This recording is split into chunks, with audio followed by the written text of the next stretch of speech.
हा देश समृद्ध व्हावा, महाराष्ट्र संपन्न व्हावा असं प्रत्येकाला वाटतं. परंतु हा महाराष्ट्र समृद्ध संपन्न होणार कसा, तर त्याकरता उद्योजकता हा एकमेव मंत्र आहे. महाराष्ट्राला आज इतक्या वर्षानंतर जर सर्वात गरज कशाची असेल तर ती उद्योजकता वाढीची, उद्योजकतेची. आणि या उद्योजकतेची एक सफल कहाणी आज या वास्तूत माझ्यासमोर उभी आहे. एका भगीरथ प्रयत्नानंतर पर्सिस्टंट ही कंपनी उभी राहिली आणि त्याहीपेक्षा त्याचे करता धरता आनंद देशपांडे यांनी उद्योजकता वाढीसाठी काही अफलातून प्रयत्न केलेत. आज त्यांच्या मुलाखतीतून, त्यांच्या गप्पांमधून मी जाणून घेणार आहे उद्योजकता वाढीसाठी महाराष्ट्रानं नेमकं काय करायला हवं, म्हणजेच एक प्रकारे या देशाचा समृद्धतेचा, सफलतेचा नेमका मंत्र त्यांच्याकडे काय आहे. अमेरिकेच्या यशाची कहाणी जेव्हा आपण सांगतो तेव्हा अमेरिका ही उद्योजकतेच्या यशाची कहाणी आहे. आमच्याकडे जर उद्योजकतेचं यश मिळवायचं असेल, आमच्या मानसिकतेत बदल घडवायचा असेल तर नेमकं काय केलं पाहिजे याचा मंत्र मी त्यांच्याकडून जाणून घेणार आहेत. जाऊया आपण दे आसरा फाउंडेशनचे प्रमुख आणि या पर्सिस्टंट टेक्नॉलॉजीचे सर्वेसर्वा आनंद देशपांडे यांच्याकडे.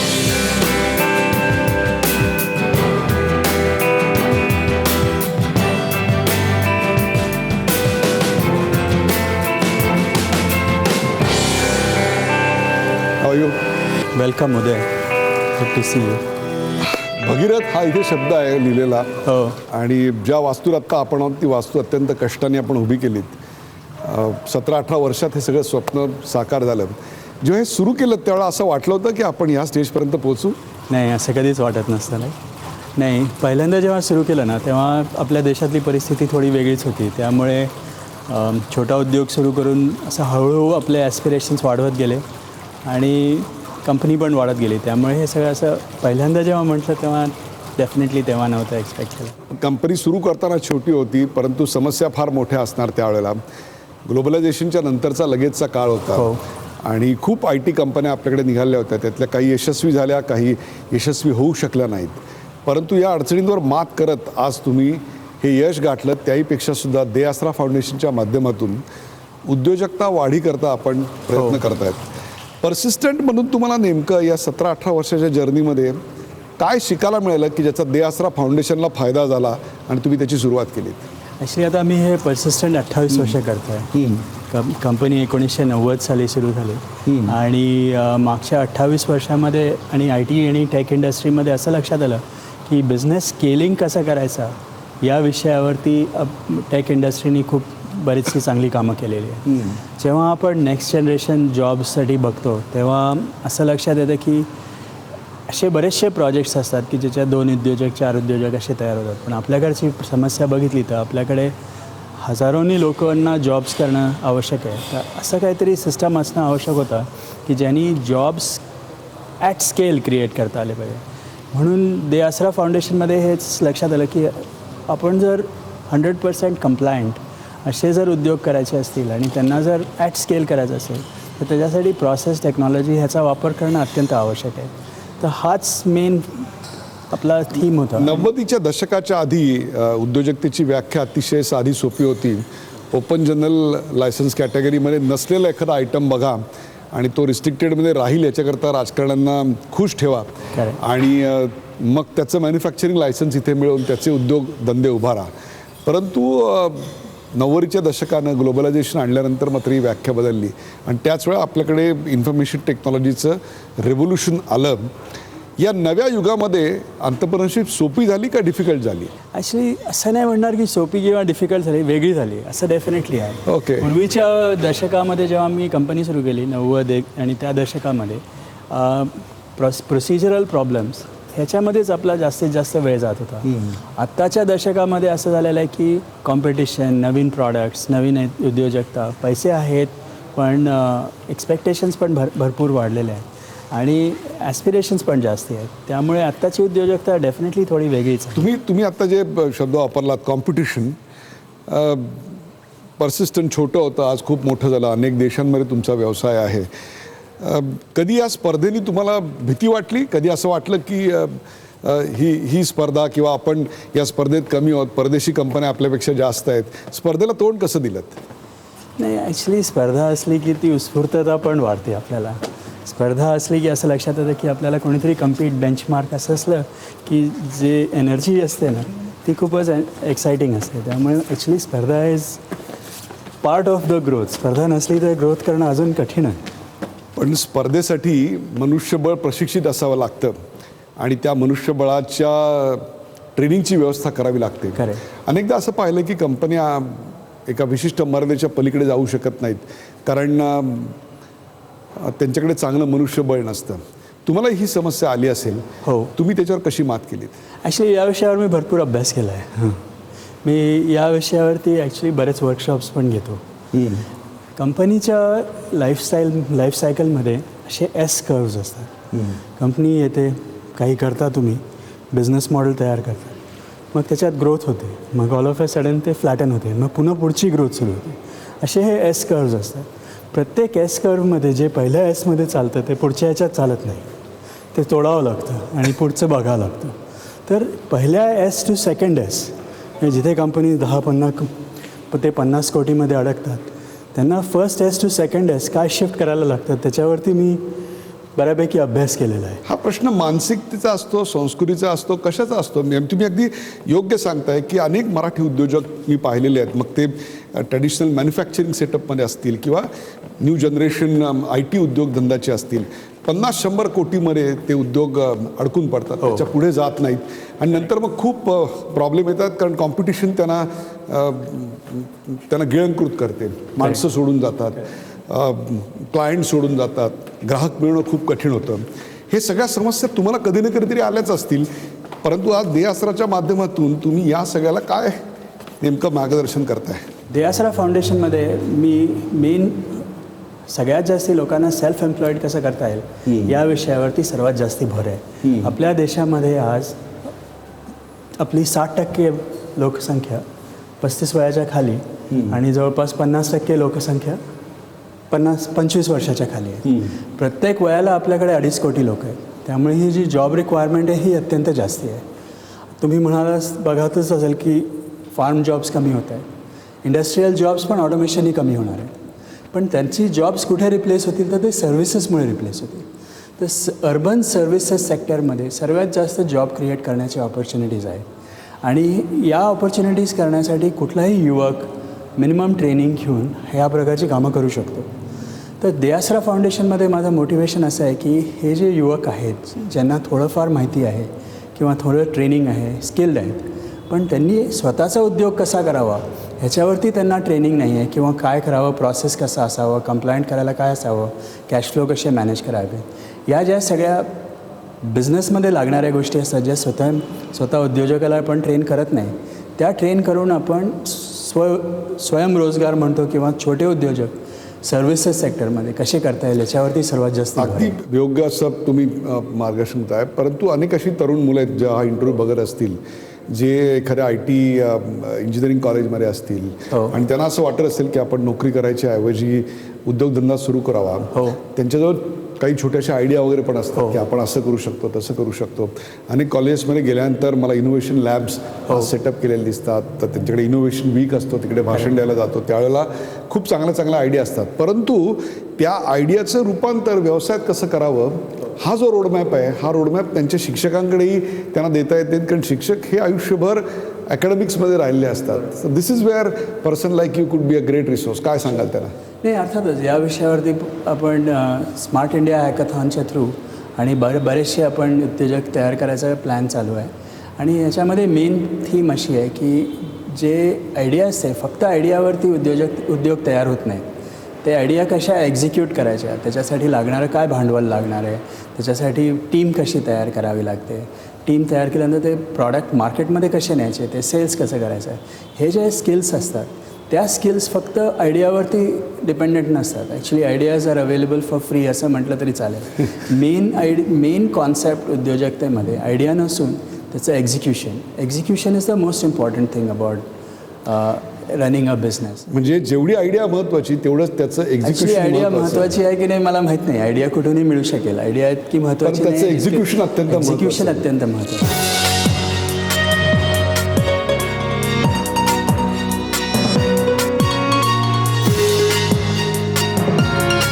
इथे अनेक मुलं अडलेली असतात आणि तिथेच मला असं वाटतं उद्योजकतेचं खरं बीज दडलेलं आहे. बरोबर आहे. पहिला प्रश्न येतो प्रत्येकाला, तो येतो भांडवलाचा. पैसे कुठून आणायचे बरोबर. आणि नेमके पैसे आले तर कसे खर्च करायचे याची प्राथमिकता कशी ठरवायची. बरोबर. म्हणजे ऑफिस घ्यायचं, गाडी घ्यायची, का माणसांवर खर्च करायचे, का प्रोडक्ट डेव्हलपमेंटवर खर्च करायचे, आज कळत नाही उद्योजकांना किंवा तरुणांना. काय सांगाल?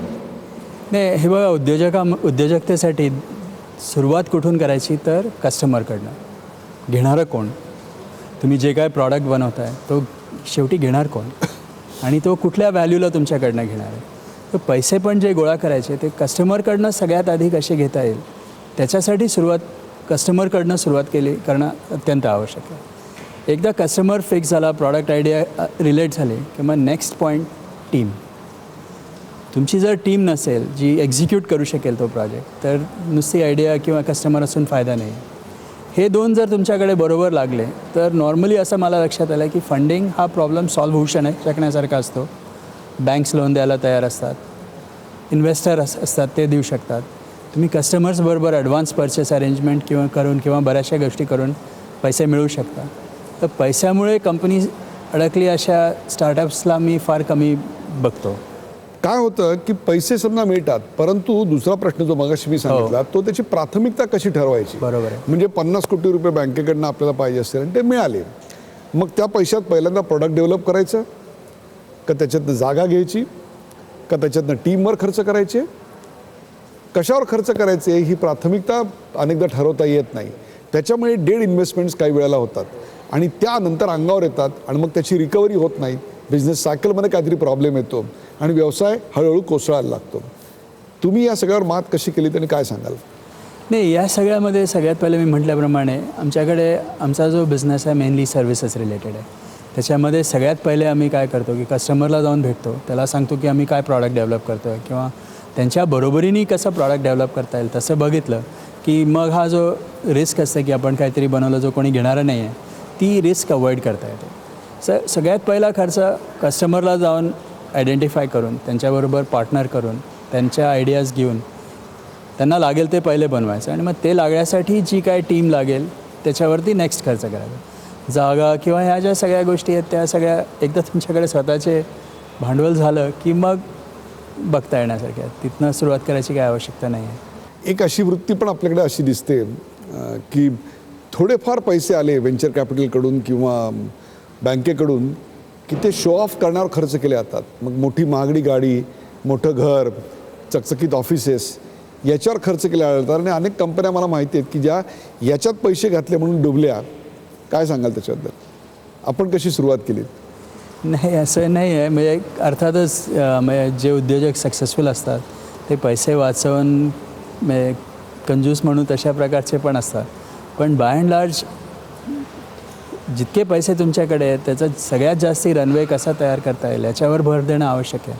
तर ज्या गोष्टी बिझनेसला डायरेक्टली रिलेटेड नाही आहे त्यांना डिले करणं अत्यंत आवश्यक आहे. आमच्याकडे तर आम्ही बरेच वर्ष म्हणजे खूपच असं काटकसरीने काम केलं पहिले बरेच वर्ष. त्याच्यामुळे थोडंफार भांडवल तयार झालं आणि मग ते खर्च करून मग इन्व्हेस्टमेंट्स केले. तुमच्याकडे दे आसरा फाउंडेशनच्या माध्यमातून तुम्ही काही बिझनेस मॉडेल्स विकसित केले आहेत, काही आयडिया विकसित केल्या आहेत, काही रेडीमेड प्रोजेक्ट रिपोर्ट्स आहेत, कसं काम चालतं? आम्ही दे आसरामध्ये काय ठरवलं की स्केलिंग हा सर्वात महत्त्वाचा उद्योग प्लॅन आहे. हजारो लोक जे असतात, समजा आपल्याकडे कुठलाही उद्योग बघितला, फोटोग्राफर बघितला, तर आपल्या देशामध्ये हजारो फोटोग्राफर्सची गरज आहे. प्रत्येक फोटोग्राफरच्या व्यवसायामध्ये असा फरक किती असणं आवश्यक आहे का? ह्याच्यासाठी आम्ही काय केलं की प्रत्येक उद्योगाला लागणाऱ्या म्हणजे प्रत्येक व्यवसायाला लागणाऱ्या एंड टू एंड टेम्पलेट्स तयार केलेले आहेत. म्हणजे जर फोटोग्राफर असेल तर त्याला फोटोग्राफी करण्यासाठी काय लागतं, कुठल्या प्रकारचे भांडवल लागेल, कुठली इक्विपमेंट लागेल, किती खर्च करावा लागेल, कॅश फ्लो कसे लागतील, काय मेंटेन करायचे, कुठले अकाउंट्स, डॉक्युमेंट, सगळं फोटोग्राफरच्या कॉन्टेक्स्टमध्ये काय लागेल तसे आम्ही टेम्पलेट्स केलेले आहेत. तर आमच्या याच्यात आत्ता सध्या जवळपास 75 अशा टेम्पलेट्स आहेत ज्या 75 वेगळ्या उद्योजकांना कंप्लीट लागेल तसं एंड टू एंड आम्ही देऊ शकतो. त्याशिवाय बेंचमार्किंग, आता समजा आपण ब्युटी सलॉनचा उद्योग केला तर ब्युटी सलॉनच्या उद्योगामध्ये तुमचा रेंट किंवा भाड्यावरती किती खर्च असायला पाहिजे, त्यानंतर एम्प्लॉईज किंवा सॅलरीजमध्ये तुमचा किती खर्च असायला पाहिजे, त्यानंतर तुमचा इन्कममधलं शॅम्पू किंवा डायज जे विकतात त्याच्यामध्ये जास्ती मार्जिन असतं. तुमच्या उद्योग रेव्हेन्यूपैकी किती पर्सेंट सर्व्हिसेस आणि किती पर्सेंट गुड्स सोल्ड याच्यामध्ये कसं असावं ह्याच्यासाठी लागणारे आम्ही बेंचमार्क तयार करतो आहे. स्मॉल बिझनेसेस जे आहेत हे छोटे उद्योजक त्यांना या सगळ्या गोष्टी पहिल्यापासून न करता बाकीच्यांनी जे काही केलेलं आहे त्याच्यावरून शिकायला मिळावं. आणि आपल्या देशामध्ये हे जे उद्योजक आहेत त्यांना त्यांचा उद्योग जितका कमी रिस्क फ्री म्हणजे रिस्क अवॉइडन्स किंवा रिस्क मिटिगेट जितकी करता येईल तेवढं करता यावं त्याचे धोके कमी करायचा प्रयत्न करता. ही जी धोका घ्यायची वृत्ती आहे ती अमेरिकेमध्ये अमेरिकन मानसिकतेमध्ये किंवा युरोपियन मानसिकतेमध्ये मी फार लगेच पाहतो हो. की तुम्ही 10पैकी 8 लोक तुम्हाला असे दिसतात की जे धोका घ्यायला तयार असतात. बरोबर आहे. आणि भारतामध्ये तेच प्रमाण 10पैकी 2चं सुद्धा नसतं. बरोबर आहे. कुठेतरी आमच्या कुटुंबाच्या अपब्रिंगिंगमध्ये, आमच्या कौटुंबिक वातावरणामध्ये, आमच्या शिक्षणामध्ये खोट आहे की आम्हाला काही कमी आहे, न्यूनत्व आहे की आमच्याकडे धोका घ्यायची किंवा आउट ऑफ बॉक्स विचार करायची वृत्ती आम्ही डेव्हलपच करत नाही. मेन रिझन काय आहे की आपण फेलियरला ॲक्नॉलेज करत नाही किंवा फेलियरला आपण खूप वाईट मानतो. Failure is a stepping stone to success हे जे काय म्हणतो नाही ते आपण ॲक्सेप्ट करायला तयार नसतो. कुठलाही पण आपण धोका घ्यायचा म्हणजे चान्स आहे की तो बिझनेस फेल होणार किंवा तो जो काय प्रयोग असेल तो चालणार नाही. पण ह्याचा असा अर्थ नाही की तो मनुष्य फॉर एव्हर फेलियर आहे. हा जो ॲक्सेप्टन्स टू फेल हा जो आपण म्हणतो ना तो आपल्या देशामध्ये किंवा आपल्या समाजामध्ये मध्यमवर्गीय कुटुंबांमध्ये हा खूप कमी असतो. आपल्याकडे म्हणजे सक्सेस नसेल तर चालेल पण फेलियर नको हाच मेन फोकस असतो. त्यामुळे जॉब कर काय प्रॉब्लेम नाही आहे, चालू राहील. सरकारी असेल तर अजून उत्तम आहे, म्हणजे कोणी काढणार पण नाही आणि 8 ते 5 चालू आहे. आमच्याकडे अनेकदा तरुण मुलं इंजिनियर झाल्यानंतर ग्रॅज्युएट झाल्यानंतर सिक्युरिटी शोधतात. बरोबर. मला सांगा 21व्या शतकामध्ये ग्लोबलायझेशन आल्यानंतर उद्योगधंदे एका बिझनेस सायकलमधनं जात असतात. हायर अँड फायर पॉलिसी आपल्याकडे आलेली आहे अनेक क्षेत्रामध्ये. अशी सिक्युरिटी नावाची गोष्ट असते का हो आयुष्यामध्ये? You have worked in America, तुम्ही इकडे हजारो माणसांना आज नोकऱ्या देताय, अनेकांना गाईड करताय. हे बघा तुमची job security is not in the security of your job but is in your ability to find another job. वा वा. म्हणजे कसं की म्हणजे आहे त्या जॉबमध्ये किती सुरक्षित आहात यापेक्षा सुद्धा नवीन जॉब शोधण्यात तुम्ही किती यशस्वी होता याच्यात तुमची सिक्युरिटी आहे. म्हणजे शेवटी तुम्ही काय करता की तुम्हाला जर दुसरं काही करावंसं वाटलं ते करण्यासाठी तुम्हाला किती लिस्ट एफर्टमध्ये तुम्ही तिथे जाऊ शकता. That is really job security. आणि हे उद्योजकतेमध्ये सगळ्यात जास्ती पॉसिबल आहे. क्या बात. जेव्हा तुम्ही स्वतःचे उद्योजक असता तेव्हा तुमच्या हातात हे कंट्रोल असतं. त्यामुळे तुम्ही ठरवू शकता की तुम्ही काय करायला पाहिजे. आणि आता पुढचं तुम्ही बघितलं ना आता उबर म्हणतो आपण की जसं की स्वतःची गाडी घेऊन तुम्ही तुमचे तास चालवायचे. काही लोक ओला वगैरेमध्ये सुद्धा हे प्रकार आलेले आहेत. हा इफेक्ट आता प्रत्येक उद्योजकात येणार आहे. प्रत्येक उद्योग आता त्याच्यात आपण म्हणतो उबरायझेशन इफेक्ट येणार आहे. त्याच्यामध्ये कसं की short term non permanent jobs हे आता बऱ्यापैकी वाढणार आहेत. आणि लोकंसुद्धा स्वतःच्या कंट्रोलमध्ये मला किती काम करायचं, मला जेव्हा काम करायचं तेव्हा मला कुठल्या प्रकारचं काम करायचं तिची फ्लेक्सिबिलिटी आता आपण लोक शोधायला आणि करायला तयार आहेत. त्याच्यामुळे जॉब इंडस्ट्रीमध्ये खूप फरक येणार आहे. एक महत्त्वाचा प्रश्न आहे आणि तो म्हणजे उद्योग व्यवसाय निर्माण तर करायचा आहे. हो. परंतु कुटुंबाची साथ अनेकांना मिळत नाही. घरूनच सांगितलं जातं की बाबा चांगली सुरक्षित अशी नोकरी बघ. बरोबर आहे. अशा पालकांना हा कार्यक्रम जे बघतायत त्याला तुम्ही काय सांगा? मला वाटतं दिस प्रॉब्लेम नाही, आमच्याकडे हा प्रॉब्लेम नाही आला. माझ्या वडिलांनी मला खूप सपोर्ट केला. माझ्या बायकोनी पण मला खूप सपोर्ट केला आणि अजूनही करतात. त्यामुळे माझ्या घरी असा कधीच प्रॉब्लेम नाही आला. पण हा प्रॉब्लेम मी बऱ्याच ठिकाणी बघतो आणि हा चेंज करणं अत्यंत आवश्यक आहे. कारण कसं आहे अगेन आपण सगळ्यांना शॉर्ट टर्म फेलियर्सच असं बघतो. जर कोणी उद्योजक असेल त्याला लाँग टर्म बघायचं झालं समजा आपलं जे आयुष्य आहे 40, 45, 50 वर्ष जे आपण काम करणार आहे त्याच्यामध्ये आजच्या याच्यामध्ये आपण 8 ते 10 वेगळ्या प्रकारची गोष्टी 8 ते 10 गोष्टी करणार आहोत. आणि जी फ्लेक्सिबिलिटी आणि मूवमेंट आता आलेली आहे त्याच्यामुळे हा failure is a short term activity. तुम्ही फेल झाला ठीक आहे, तुम्ही दुसरं काही काम करू शकाल आणि तुमच्या फेलियरनी जे तुम्हाला शिकायला मिळालं ते तुमची जास्ती that is your real asset that is going to help you be successful. या फेल्युअरच माझा प्रश्न आहे तो म्हणजे तुम्ही एखादं उदाहरण द्याल की हे तुमच्या आयुष्यात आलेलं अपयश तुम्ही कसं स्वीकारलं, किंबहुना अपयश ही एक शिकण्याची पहिली पायरी आहे असं म्हटलं तर जातं टेक्स्टबुकमध्ये. बरोबर आहे. त्याचं रिअल एक्झाम्पल तुम्ही काय द्याल? कारण अनेकांना परीक्षेत अपयश येतात, ती मुलं खचून जातात, ती मुलं आयुष्यात पुन्हा उभी राहत नाहीत, परीक्षेत अपेक्षित मार्क मिळत नाहीत, म्हणून व्यवसाय उभा केला, त्या व्यवसायात त्यांना अपयश आलं की माणूस पुन्हा उभा राहत नाही, कमरेतनं तुटून पडतो आणि मग एक सगळ्याच व्यवस्थेला तो बोज बनतो, आत्मविश्वास हरवतो. तुमच्या आयुष्यात असा प्रसंग आला कधी? हो, नेहमीच येतो ना. असं आहे की आता मी 28 वर्ष हे काम करतो आहे. प्रत्येक जे आपण म्हणतो असे फेलियर्स जे असतात हे कंटिन्युअसली होत असतात. तर पहिल्या काही वर्षांमध्येची उदाहरण म्हणून कसं की असे बरेचसे प्रोजेक्ट्स होते. जेव्हा तर मी जेव्हा कंपनी सुरू केली 1991 साली जेव्हा काम सुरू केलं, तर पहिले जे माझे 2 कस्टमर होते, पहिले 6 ते 8 महिन्यामध्ये असं लक्षात आलं की त्यांची स्वतःची फायनान्शियल पोझिशन एवढी चांगली नव्हती, त्यामुळे ते राहतील की नाही हाही एक इश्यू होता. 2-3 वर्षानंतर ते कस्टमरच नाही राहिले तर काय करणार? त्यामुळे नवीन कस्टमर कसे आणायचे, त्याच्यासाठी काय करावं लागेल, हा जो कंटिन्युअस चॅलेंज होता. कस्टमर नाही म्हणणार की नाही आम्ही तुमच्यावर काम करू शकत नाही, याचा असा अर्थ नाही की दुसरा कोणी करायला तयार नाही. त्यामुळे जो परत दुसऱ्या दिवशी जाऊन नवीन कस्टमर गाठणे, हा जो कंटिन्युअस पर्सिस्टंट एफर्ट लागतो तो नेहमीच चालू असतो. आणि failures are part of success. Every failure is always a learning opportunity. तुम्हाला कोणी कस्टमरनी नाही म्हटलं, प्रत्येक अपयश ही शिकायची एक संधी असते आणि त्या संधीतूनच पुढच्या यशाची पायरी गाठता येते. एखादा व्यवसाय वाढवताना अनेक अडचणी येतात. एका सर्टन स्टेजपर्यंत वाढतो. असे अनेक उद्योजक हा कार्यक्रम बघत असतील की जे टिपिकली आपण काय म्हणतो 50-100 कोटीच्या फेऱ्यात अडकलेले आहेत. बरोबर आहे. आणि त्याच्या पुढे त्यांना जाता येत नाही, किंवा भीती वाटते. म्हणजे 50 कोटीपर्यंत ते रिस्क घेऊ शकतात, 100 कोटीपर्यंत रिस्क घेतात, त्याच्यानंतर आहे तसंच मेंटेन करावं, तोपर्यंत आयुष्याची 40-45 आली असते, मग हे आहे तसंच मेंटेन करावं असं वाटायला लागतं. परंतु बाहेरची परिस्थिती बदलते आणि मग व्यवसाय धोक्यात येतो. कारण सातत्यानं धावत राहणे हाच त्या व्यवसायाचा मूलमंत्र आहे. काय सांगाल याबद्दल? या विषयावर मी भरपूर अभ्यास केलेला आहे. असं आहे की प्रत्येक कंपनीमध्ये असे जे सायकल्स येतात आणि एक प्रकारचं असं फ्लॅटनेस येतो. ते नवीन करायसाठी तुम्हाला चेंजेस आणि नवीन गोष्टी बघायला लागतात. त्याच्यामध्ये कुठले फरक करावे लागतात? एक म्हणजे सगळ्यात पहिले फरक असा असतो की जी तुमची टीम असते त्याच्यामध्ये जेव्हा उद्योजक काम करतो तेव्हा सगळी लोकं त्याच्याकरता काम करतात. तो बॉस असतो आणि बाकीचे लोक त्याच्याकरता काम करतात. जेव्हा कंपनी तुम्हाला स्केल करायची असते तेव्हा तुम्हाला पियर्स म्हणजे तुमच्या बरोबर काम करणारे सहकारी, पार्टनर्स असे लोक आणणं खूप आवश्यक असतं. आणि जेव्हा तुमच्याकडे कोणी नवीन सिनियर माणूस येईल त्यांनी काय यावं, त्याच्यासाठी तुम्ही काय कराल आणि टीम कशी तयार कराल, हे सर्वात महत्त्वाचा प्रॉब्लेम मला असं लक्षात आलेलं आहे कंपनीजमध्ये येतो. आणि जी कंपनी अशी टीम करू शकत नाही त्यांना स्केलिंगमध्ये बरेचसे इश्यूज येतात.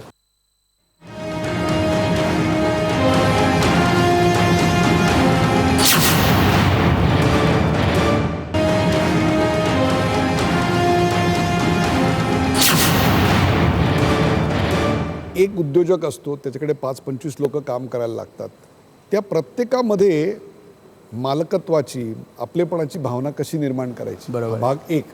आणि दुसरी गोष्ट, जे आता कंपन्यांमध्ये नोकरी करतायत त्यांना कंपनीत राहून उद्योजक बनता येईल का? ज्याला आपण मराठीमध्ये सहयोजक असं एक वेळ आपण म्हणूया, किंवा पीटर ड्रकरनी याला काही वेगळा इंग्रजी शब्द दिलेला आहे, परंतु इंट्राप्रिनरशिप असा शब्द आहे तो. म्हणजे कंपनीत राहून तुम्ही उद्योजक बनता, नोकरी करत असताना उद्योजक बनता. आपला अनुभव काय?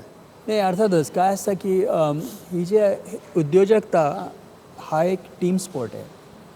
आणि स्पोर्ट म्हणतो मी याला, नुसतं टीमवर्क नाही म्हणत. आणि हा जो एक खेळ असतो म्हणजे एक्साइटमेंट असते, त्याला टीम असते.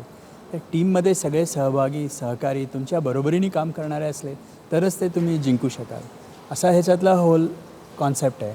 आणि त्याच्यासाठी तुम्ही टीमबरोबर ओनरशिप म्हणजे त्यांना आपण काय काम करतो आहे ते आपण बरोबरीने करतो आहे की नाही, पर्पस काय असेल कशाला पाहिजे, त्या पर्पसमध्ये जर तुम्ही पूर्ण टीमला शेअर केलं की आम्ही सगळे मिळून हा आमचा ध्येय आहे, आमचा कॉमन गोल आहे आणि तो अचीव करण्यासाठी आपण सगळे बरोबरीने तो गोल अचीव करतो आहे, असं जर तुम्ही भावना निर्माण करू शकला तर तो टीमवर्क किंवा टीममधले जे सगळे मेंबर आहेत ते स्वतः असं समजू शकतात की आम्हाला काहीतरी अचीव करायचं आहे.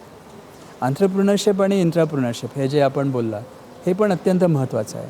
ॲक्च्युली माझ्या दृष्टीने आंत्रप्रिनर कोण असतो, आंत्रप्रिनर जो उद्योग सुरू करतो तेवढंच नाही, जो स्वतःच्या हाताने कंट्रोल घेतो. ही डझंट कंप्लेन की अरे हा प्रॉब्लेम आहे तो प्रॉब्लेम आहे. Takes control of things. जो स्वतः कंट्रोल घेतो तो आंत्रप्रिनर. आता हा तुम्ही कुठलाही उद्योग असा किंवा तुमच्या उद्योगामध्ये तुम्ही जरी नोकरी करत असाल किंवा तुमच्या घरात काम असेल तर तुम्ही नुसतं बसून सांगायचं की नाही हे कोणी करत नाही ते कोणी करत नाही. त्याच्याऐवजी जर तुम्ही स्वतः कंट्रोल करून केलं तर तुम्ही उद्योजक झाला. तर आंत्रप्रिनरशिप आणि इंट्राप्रिनरशिप दोन्ही अत्यंत महत्त्वाचे आहेत आणि प्रत्येकाने आपल्या दृष्टीने उद्योजक व्हावं अशी म्हणजे गरज आहे.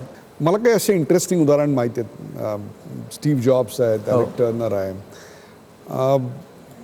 यांना कुठलीही तशी पाहिजे तर तांत्रिक बॅकग्राऊंड नव्हती, परंतु त्यांनी असे उद्योग व्यवसाय उभे केले की जे तांत्रिक करामतीचे सर्वोच्च आविष्कार होते. Technology companies. असा एखादा इथे प्रेक्षक आहे की जो फायनान्समध्ये एक्सपर्ट आहे. खरोखरच अशी माणसं टेक्नॉलॉजी कंपनी चालू करू शकतात. आपला काय अनुभव आहे? नाही, डेफिनेटली म्हणजे basically entrepreneurs are born or made. I think ते दोन विषय वेगळे आहेत. पण टेक्नॉलॉजी कंपनी कोणी पण सुरू करू शकतो आणि टेक्नॉलॉजी कंपनी किंवा कुठली पण कंपनी असली ना तर त्याच्यामध्ये टीमवर्क हा सर्वात महत्त्वाचा गोष्ट.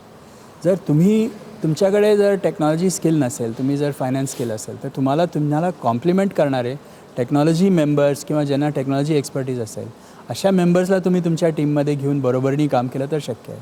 तुमच्याकडे जर टेक्नॉलॉजी स्किल असेल तर तुम्हाला फायनान्सची गरज लागणार आहे. मग तुमच्या टीममध्ये फायनान्सचा माणूस कोणीतरी असायला पाहिजे. त्यामुळे ही जी बॅलन्स टीम असली तरच ती जिंकते. तर तुमच्याकडले कुठली तुमच्या विकनेसेस आहेत त्या तुम्हाला कॉम्प्लिमेंट करणारं कोणीतरी बरोबर असेल तर हे सहज शक्य आहे. याला जोडून तो प्रश्न होता की खरोखरच उद्योजकता ही एखाद्या क्लासरूममध्ये शिकवता येते का? कारण काही भारतातल्या कुटुंबांमध्ये ती जीन्समधून येते असं मानलं जातं की या कुटुंबात जन्म घेतला आहे किंवा या जातीत जन्म घेतला आहे तर तो उद्योजक जन्मताच झालेला असतो आणि या जातीत जन्म घेतला आहे तर तो जन्म खरडेघाशीसाठी झाला आहे असं मानण्याची एक फार मोठी परंपरा आहे की ज्याला आपण सदाशिव पेटी वृत्ती म्हणतो की जी सर्वत्र असते. मग ती इथेही असते आणि न्यूयॉर्कलाही असते. ती काय फक्त पुण्यात असते अशातला भाग नाही. बरोबर आहे. यावर मात कशी करणार? नाही, ॲक्च्युली कसं आहे ना, थोडंफार हे फॅमिलीवरती आणि प्रोत्साहन कसं मिळतं याच्यावरती लोकांना पण फरक पडतो. पण आजचे जे मॉडर्न युवक आहेत ते मला वाटतं एवढ्या याच्यावरती विचार करत नाही. आणि कसं आहे की रिस्क घ्यायची जी केपेबिलिटी आहे किंवा रिस्क अवॉइड करता येणार किंवा आपला जो पिअर ग्रुप आहे ते सांगतात की अरे तू चान्स घे, काय प्रॉब्लेम येणार नाही, मी तुला मदत करायला तयार आहे. हे जे सपोर्ट ग्रुप्स आपण तयार केलेले आहेत ना ह्याच्यामधनं जो कॉन्फिडन्स वाढतो लोकांचा त्याच्यामुळे हा प्रॉब्लेम आपण मात करू शकतो. आणि माझ्या म्हणण्याप्रमाणे असं उद्योजक is not born necessarily. Anybody can become a entrepreneur असं माझं ओपिनियन आहे. आणि ह्याच्यासाठी असं थोडीफार गट्स आणि ग्रिट म्हणतो आपण त्याची गरज आहे. ही जी हिम्मत नावाची जी गोष्ट आहे किंवा मला एक दीवार पिक्चरमधला सीन आठवतोय. अमिताभ बच्चन समोर लहान असताना एक गुंड पैसे टाकतो आणि तेव्हा तो म्हणतो की मैं गिरे हुए पैसे नहीं उठाता. आणि नंतर अनेक वर्षानंतर ते जेव्हा एकमेकांच्या समोर येतात तो त्याला एका गोष्टीसाठी पैसे टाकतो तेव्हा म्हणतो मैं आज भी गिरे हुए पैसे नहीं उठाता. असा डिलेमा प्रत्येकासमोर आहे परंतु ती हिंमत होत नाही आहे. अनेक जण आज ट्रॅडिशनल वडिलांच्या व्यवसायात आहेत आणि त्यांना तो व्यवसाय करायचा नाही आहे, त्यांना वेगळं काहीतरी करायचं आहे. त्यांना 21st सेंचुरी तुमच्यासारखा IT उद्योग उभा करायचा आहे परंतु वडिलांचा काहीतरी ट्रॅडिशनल ब्रिक अँड मॉर्टरचा व्यवसाय आहे. काय सांगाल त्यांना? नाही, हे मला असं लक्षात आलेलं आहे की उद्योजक रिस्क घेतो असं नाही आहे, तो रिस्क मॅनेज करतो. क्या बात. म्हणजे याचा असा अर्थ आहे की तुमच्याकडे जे काय काम असतं किंवा जे काय तुम्ही उद्योग करणार आहे त्याच्यामध्ये त्याचं प्लॅनिंग आणि काय ऑप्शन्स आहेत, कुठल्या गोष्टी होऊ शकतात, कुठल्या चुका होऊ शकतात, काय त्याचे जे काय ऑड्स आहेत ना ते जर लिहून काढले तर तुम्हाला या प्रॉब्लेमवरती बराच कॉन्फिडन्स येतो. मी हे नेहमी करतो. मी याला एन्युमिरेट अँड एलिमिनेट असं माझं याच्यातलं ओपिनियन असतं. तर मी काय करतो, मला जर कुठे असा प्रॉब्लेम असला की आता काय करू तर मी आपण जेव्हा काही प्रॉब्लेम सॉल्व करतो तेव्हा या सिच्युएशन पुढे काय ऑप्शन्स आहेत त्याच्यावरनं कसं रिस्पॉन्ड करायचं असं प्लॅन करतो. तर मी नॉर्मली एन्युमिरेट करतो. तुम्ही आत्ता इथे आहात, तुम्हाला काय करायचं आहे, मग तुम्ही लिस्ट करतो मी की काय होऊ शकतं, हे काय होऊ शकतं, ते होऊ शकतं, ते होऊ शकतं. प्रत्येकाला काय ऑप्शन्स आहेत, लिमिटेड असतात 4, 5, 6. त्यातले मग ते काय होतात त्याचे थोडासा विचार केला की कधी असं झालं तर आपण असं करू, असं झालं तर असं करू. आणि मग त्याच्यातनं काही ऑप्शन्स एलिमिनेट होतात आणि मग एकदा तुम्हाला तुमच्या मनामध्ये त्याचा रोडमॅप जो आहे तो तयार झाला की हे आपण करू शकतो, याच्यातनं असे ऑप्शन्स आहेत, हे केलं की असे ऑप्शन्स आहेत, हे लिहून काढलं तर माझ्या मते हे खरं आहे. मनात नुसतं ठेवून उपयोग नाही. मी असे बरेचसे चार्ट्स मागचे 30 वर्ष करत आलो आहे, त्याच्यामध्ये मी अशा लिस्ट करतो काय होऊ शकतं, काय एन्युमरेट, काय ऑप्शन्स आहेत आणि मग काही ऑप्शन स्क्रॅच करतो. आणि मला असं लक्षात आलेलं आहे की जी ऑप्शन्स तुम्ही लिहून काढली तर ते तुमच्या मनात चांगली राहतात. तुम्ही अजूनही सिंहावलोकन करता एका विशिष्ट पिरियड नंतर स्वतःकडे अतिशय कठोरपणे, स्वतःच्या व्यवसायाकडे कठोरपणे पाहता, काही अप्रिय निर्णय घेता, त्याच्यामध्ये एखादा बिझनेस सेगमेंट आहे तो काढून टाकणे, बंद करणे, असं घेता येईल निर्णय? हो, मी दरवर्षी ॲक्च्युली डिसेंबर जानेवारीमध्ये मी बऱ्यापैकी डिटेलमध्ये लाईफ आणि बिझनेस दोन्ही एन्युमरेट करतो आणि मग त्याच्यातनं असं बऱ्याचशा गोष्टी लक्षात येतात की आपण हे कशाला करतो आहे, हे बंद करायला पाहिजे, हे चालू करायला पाहिजे. आणि मला अजूनही असं लक्षात आलेलं आहे की जेव्हा तुम्ही लिहून काढलेलं असतं ना की काय काय ऑप्शन्स आहे, तेव्हा वर्षभरामध्ये काही झालं की असं लक्षात आलं आपण हा विचार केलेला आहे ऑलरेडी, मग ते बऱ्यापैकी इझी होतं. पण हे कॉन्स्टंट आहे, मी दरवर्षी करतो हा काम. एक आणखीन प्रश्न असा आहे की सगळीकडे अनिश्चिततेचे वातावरण आहे हो. आणि अनिश्चिततेच्या वातावरणात तुम्ही कसे जगता याला फार महत्त्व आहे. व्यवसायामध्ये कुठलीही गोष्ट 6 महिन्यांनी, वर्षांनी काय होणार आहे याची सर्टॅनिटी कोणाकडे नाही आहे. बरोबर. मग असं असताना अनिश्चिततेमध्ये स्वतःला कसं संदर्भ असलेला ठेवावं, कालसुसंगत ठेवावं, काय सांगाल? ह्याच्यामध्ये कसं आहे ना, आपण ड्रायव्हिंग कसं करतो ना तसा विचार करायला पाहिजे की आपल्याला एक डिरेक्शन असते की समजा मला मुंबईला जायचं आहे, ठीक आहे, मला मुंबईला जायचं आहे, मला माहिती आहे डिरेक्शन काय आहे, तर पर्पस, मिशन हे असणं अत्यंत आवश्यक आहे. त्याशिवाय नंतर कसं आहे की तुम्ही कॉन्स्टंटली ॲडजस्ट करता. रस्त्यामध्ये समजा एक रस्ता बंद झाला तर मग आता दुसरा कुठला आहे, मग तुझ्या बाजूनी कसं जाता येईल, मग असं करता येईल. हे जे कॉन्स्टंट जे म्हणतो ना ॲजिलिटी म्हणतो, म्हणजे जे speed at which you can make changes, हे सर्वात महत्त्वाचं आहे. जेव्हा तुम्हाला काही प्रॉब्लेम आला तर तो प्रॉब्लेम कशासाठी आहे, काय आहे, मग त्याच्यात तुम्ही किती लवकर त्याच्यावरती रिस्पॉन्ड करून चेंजेस करू शकता, त्याच्यावरती success of the business dependent असतं. असे रिजिड वर्षाचे प्लॅन्स करून आजकाल करणं आता बऱ्यापैकी कठीण झालेलं आहे. 90च्या दशकामध्ये तुम्ही अमेरिकेमध्ये नोकरी करत होतात आणि असा आत्ता एक मोठा वर्ग आहे की ज्याला आत्ता तीच अमेरिकेची स्वप्न आहेत. परंतु 90च्या दशकामधली अमेरिका आणि 90च्या दशकातला भारत आणि आत्ता 2018मधला भारत आणि 2018ची ट्रम्प यांची America, let me say that, Trump यांची अमेरिका की अमेरिकेची धोरणं, तुम्हाला काय वाटतं त्यावेळेला जर अमेरिकेत राहून आपण नोकरी करत राहिला असतात तर तुमची स्वप्न अधिक पूर्ण झाली असती अमेरिकेत, का भारतात आलेली ती स्वप्न जास्त पुरी केल्याचं समाधान आहे? नाही, अर्थातच मी इथे आल्यामुळे मला भारतात काम केलं याचं मला खूप समाधान आहे. आणि मला असं वाटतं की मी तिथे राहिलो असतं तरीसुद्धा मी बऱ्याच गोष्टी केल्या असत्या. तसं माझी परिस्थिती तेव्हा पण चांगली होती. पण आज 2018मध्ये जर तुम्ही बघितलं तर आज ऑपॉर्च्युनिटीज भारतामध्ये अमेरिकेपेक्षा बऱ्याच जास्त आहेत. क्वालिटी ऑफ लाईफ भारतामध्ये बरीच चांगली आहे आणि इन जनरल एन्थुझियाझम, एनर्जी हे जे काय आपण म्हणतो भारतामध्ये अत्यंत उत्कृष्ट आहे. त्यामुळे आज जर कोणी विचार करत असेल की त्यांनी भारतात यावं का अमेरिकेत राहावं, अमेरिका डेफिनेटली बघावी, दरवर्षी जाऊन यावं, बघावं काय चाललं आहे, थोडं काम पण करावं. पण राहायसाठी भारतामध्ये आज ज्या ऑपॉर्च्युनिटीज आहेत त्या तुम्हाला अमेरिकेत बसून आज मिळणार नाहीत. अशी कोणती गोष्ट आहे भारताबद्दलची जी आपल्याला सर्वात जास्त मोहित करते किंवा अट्रॅक्ट करते भारताकडे? कसं आहे, तर आपल्याकडे कसं आहे की फॅमिली आणि फ्रेंड्स हे मेन भारतामध्ये आपलं सेटअप आहे, घर आहे. आणि शेवटी कसं ना, आपण भारतीय असताना आपण भारतात राहिलं नाही तर कोण राहणार, वा, असंही आहे ना. भारतीयता म्हणजे काय, भारतात राहणारे भारतीय. वा, मग आपण भारतीय आहोत तर मग भारतातच राहायला पाहिजे, असाही त्यातला एक भाग आहे. रणजी, अनेकदा संशोधनावर लोक खर्च करत नाहीत. हो, नवीन कंपन्या एखादा प्रोडक्ट आयडिया हाताशी लागते त्याच्यावरच आपला व्यवसाय वाढवायचा प्रयत्न करतात. करेक्ट. मग त्याला स्पर्धा निर्माण झाली की त्या प्रोडक्टचं लाईफ सायकल संपलं की त्यांचा व्यवसायही बुडतो. संशोधनावर पैसे खर्च करणं हे अत्यंत गरजेचं आहे. आपण काय सांगाल? नाही, अर्थातच. म्हणजे आपल्याकडे संशोधन, रिसर्च अँड डेव्हलपमेंट जे म्हणतो त्याच्यामध्ये रिसर्च करता आपण योग्य तेवढा खर्च करत नाही, हे खरं आहे आणि हे करणं अत्यंत आवश्यक आहे. आपण ह्याच्यामध्ये रिसर्चसाठी ना आपण प्रत्येक लेवलला बघायला पाहिजे. कंपनीजमध्ये थोडाफार रिसर्च करणं अत्यंत आवश्यक आहे की तुमचे प्रॉडक्ट्स काय आहेत किंवा बाकी काय आहेत. आपल्याकडे देशामध्ये आपल्याला लागणाऱ्या स्किल्स किंवा आपण डिफेन्स म्हणतो किंवा इलेक्ट्रॉनिक्स म्हणतो, IT म्हणतो, टेक्नॉलॉजी म्हणतो, या सगळ्यासाठी लागणारे रिसर्च हे किंवा मोठे प्रॉब्लेम सॉल्व्ह करणारे लोक ह्याच्यासाठी पण आपण इन्व्हेस्ट करणं आवश्यक आहे. आपण मेडिकल सायन्सबद्दल बोलतो. आज मेडिकलसाठी जे आपण औषधं घेतो ते औषधं त्याचे क्लिनिकल ट्रायल्स किंवा त्याच्याबद्दलचं रिसर्च अमेरिकन माणसांवर किंवा युरोपियन माणसांवर केलेले. त्यांना जे लागणारं असेल त्यांचा DNA, त्यांची कॉम्पोजिशन, बॉडी कॉम्पोजिशन जे काय म्हणतो ते आणि आपलं बॉडी कॉम्पोजिशन अत्यंत वेगळं आहे.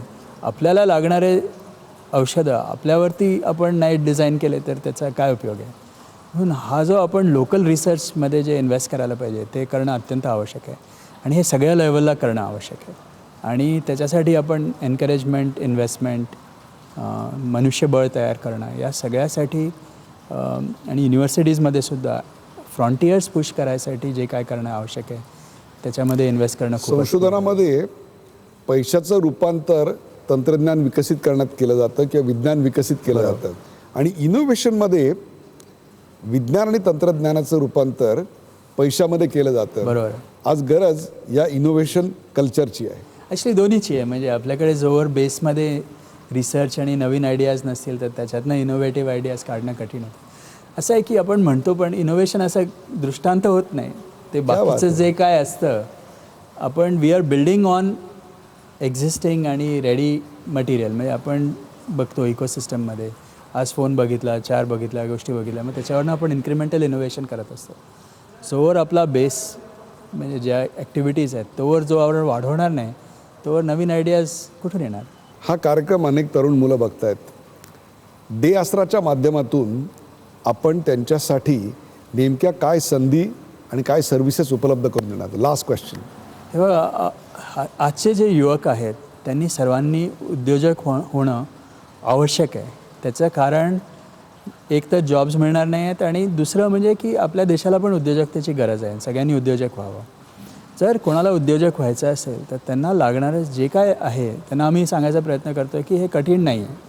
उद्योजकता is a process. It is not magic.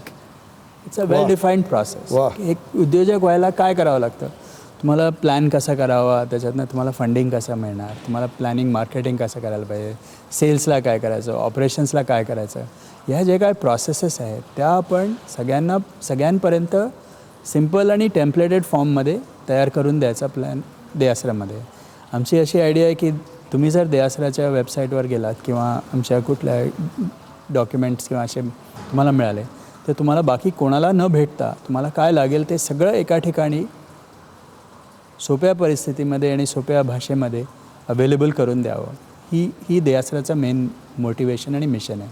आणि या मिशनमध्ये सर्वात जास्ती म्हणजे लाखो लोकांनी उद्योजक व्हावं आणि त्यांना लागणारे जे काय प्रॉब्लेम्स आहेत ते येऊच नाहीत.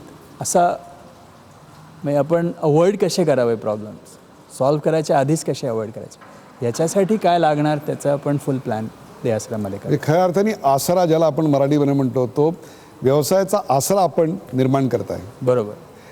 प्रेक्षको, गेले तासभर मी आनंद देशपांडे या एका अत्यंत विजनरी द्रष्ट्या व्यक्तीशी बोलत होतो. एक यशस्वी उद्योग पर्सिस्टंटच्या माध्यमातून त्यांनी उभा केला. 2000च्या दशकामध्ये आपल्याकडे अनेक उद्योग सुरू झाले, परंतु जेवढी वाढ पर्सिस्टंटनी आणि जेवढी गुणवत्ता पर्सिस्टंटनी टिकवली तेवढी फार कमी उद्योगांना टिकवता आली. या सगळ्या मागची प्रेरणा काय होती, या सगळ्या मागचं विज्ञान काय होतं, त्याहीपेक्षासुद्धा आपल्यासारखे अनेक उद्योजक निर्माण व्हावेत, आपल्याला ज्या अडचणी आल्या त्या उद्योजकांना येऊ नयेत याकरता ते अथक प्रयत्न करत आहेत. आणि डे आसराच्या माध्यमातून एक अशा प्रकारची बिझनेस ॲडव्हायझरी सर्व्हिसेस, सल्ला सेवा ज्याला आपण म्हणू, अशी ते निर्माण करत आहेत. हा देश सुजलाम सुफलाम व्हायचा असेल तर एक लक्षात घेतलं पाहिजे की आपली इकॉनॉमी 6 ते 7% पुढची अनेक वर्ष वाढू शकेल.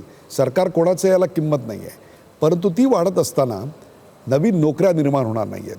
तर नवीन नोकऱ्या तयार कराव्या लागतील आणि त्याकरता उद्योजकता हा एकमेव मंत्र आहे. या मुलाखतीच्या सुरुवातीला मी सांगितलं होतं की या मंत्राची उकल आज मी करणार आहे.